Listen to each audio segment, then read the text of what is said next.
सभी को प्रणाम। कैसे हैं आप सब? आशा करती हूँ सबका जीवन खूब खूब मंगलमय होगा। और आज हम थर्ड दिवस मिल रहे हैं इस स्वाध्याय में। इस बुक का नाम है हारिए न हिम्मत। तो हमें हिम्मत नहीं हारना है, चाहे जैसी भी परिस्थिति हो। और स्वाध्याय थेरेपी हमें आगे सिखाएगा कि हमें अपने स्ट्रगल से कैसे लड़ना है, हमें अपनी परेशानियों से खुद ही कैसे उबरना है। तो आज की इस स्वाध्याय का टॉपिक है मानव मात्र को प्रेम करो। क्या होता है ना कि जब हमारे अंदर किसी के लिए ईर्ष्या होती है, किसी को देख के हम खुश नहीं होते हैं, दूसरों की खुशी में खुश नहीं होते हैं, तो वो कहीं ना कहीं हमारी ही हानि है। दूसरों को देख के बुरा बोलना, कुढ़ना, जलना, ये उसको तो कुछ हानि नहीं पहुंचाएगा, मुझे खुद हानि पहुंचाएगा। तो गुरुजी परम पूज्य गुरुदेव पंडित श्री राम शर्मा आचार्य जी कहते हैं कि मानव मात्र को प्रेम करो, यानी जो भी इंसान है सबसे प्रेम करो, किसी से ईर्ष्या मत करो। वो आगे लिखते हैं कि हम जिस भारतीय संस्कृति, भारतीय विचारधारा का प्रचार करना चाहते हैं, उससे आपके समस्त कष्टों का निवारण हो सकता है। वो बता रहे हैं कि हमारी जो भारतीय संस्कृति है और हम अपनी भारतीय संस्कृति, भारतीय विचारधारा का अगर प्रचार करते हैं तो उससे समस्त कष्टों का निवारण हो सकता है। जाहिर सी बात है, हमारे ऋषि मुनियों ने जो भी लिख के गए हैं हमारे वेदों में, पुराणों में, शास्त्रों में, अगर हम उसको फॉलो करें तो हमें समाधान मिल सकता है। आगे लिखते हैं गुरुजी, राजनीतिक शक्ति द्वारा आपके अधिकारों की रक्षा हो सकती है, पर जिस स्थान से हमारे सुख दुख की उत्पत्ति होती है उसका नियंत्रण राजनीतिक शक्ति नहीं कर सकती। यह कार्य आध्यात्मिक उन्नति से ही संपन्न हो सकता है। कितनी अच्छी बात लिखी है कि जो राजनीतिक शक्तियां हैं, जो पॉलिटिकल पावर है, वो उससे क्या होता है, हमारे अधिकार की रक्षा होती है कि हम ये हैं, हम अपनी पावर से ये कर सकते हैं, वो कर सकते हैं।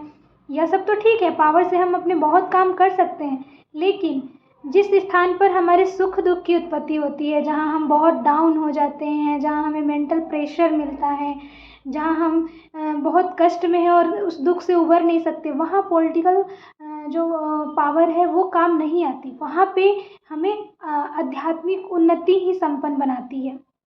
एक आध्यात्मिक उन्नति पूर्ण जो व्यक्ति होगा वही, उससे बात करके ही आपको शांति मिलेगी, ना कि राजनीतिक व्यक्ति से शांति मिलेगी। वो बस अपनी पावर से चीज़ों को ठीक कर सकता है, लेकिन अंदर की जो शांति, अंदर जो प्रेम चाहिए, वो एक आध्यात्मिक संपन्नता से ही मिलेगी। तो हमने कल समझा था कि आध्यात्मिक चिंतन कैसे करना है, तो उसी को गुरुजी आगे बता रहे हैं। आगे लिखते हैं कि मनुष्य को मनुष्य बनाने की वास्तविक शक्ति भारतीय संस्कृति में ही है। तो हम अगर अपने वेद पुराण को पढ़ें और अपने ऋषि मुनियों को पढ़ें कि किस कार्य से कौन से ऋषि जाने जाते हैं, ऋषि चरक, ऋषि विश्वामित्र, वेद व्यास ऋषि, बहुत सारे हमारे ऋषि मुनि हैं जिनको हम अलग अलग स्पेशलिस्ट चीज़ों में उन्होंने काम किया है, और उनको हम जानते हैं कि उन्होंने अपने जीवन में कितना तप किया और तप बल से कई चीज़ों को सिद्ध किया। जैसे याज्ञवल्क्य ऋषि हैं, उन्होंने यज्ञ के उपचार के बारे में बताया। चरक ऋषि ने बहुत सारी जड़ी बूटियों से कैसे हम ठीक हो सकते हैं उसके बारे में बताया। ऐसे कई सारी चीज़ें हैं, अगर हम अपने ऋषि मुनियों के बारे में पढ़ते हैं तो वो हमें मिलता है। तो सारा समाधान जो है वास्तविक रूप से हमारे भारतीय संस्कृति में हर चीज़ का समाधान है। यह संस्कृति हमें सिखाती है कि जो मनुष्य है वो मनुष्य से प्रेम करने को पैदा हुआ है, लड़ने मरने को नहीं। आगे लिखते हैं गुरुजी कि अगर हमारे सभी कार्य ठीक ढंग से चलते रहें तो भारतीय संस्कृति का सूर्योदय अवश्य होगा।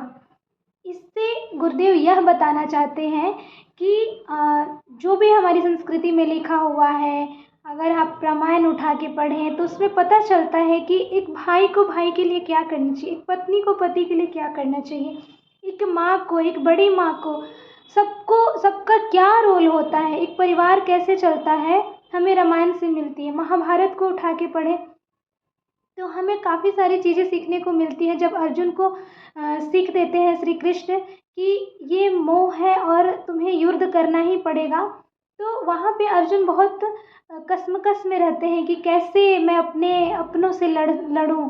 तो वहाँ कृष्ण उनकी आंखें खोलते हैं, उनको ज्ञान देते हैं। तो हमारी संस्कृति अगर हम उसे अच्छे से पढ़ें तो हमें हमारे मन में जितने भी प्रश्न चल रहे हैं, जितनी भी द्वंद्व चल रहा है, उन सभी का जवाब हमारे भारतीय संस्कृति में है।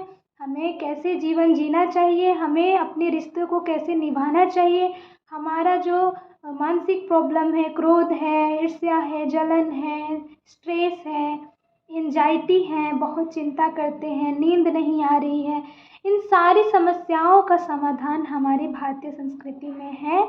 तो हम इधर उधर ना भटक के अपनी संस्कृति को पहचाने, अपनी संस्कृति को जाने, अपनी संस्कृति में क्या लिखा गया है, क्या करना चाहिए, उसे अपनाएं।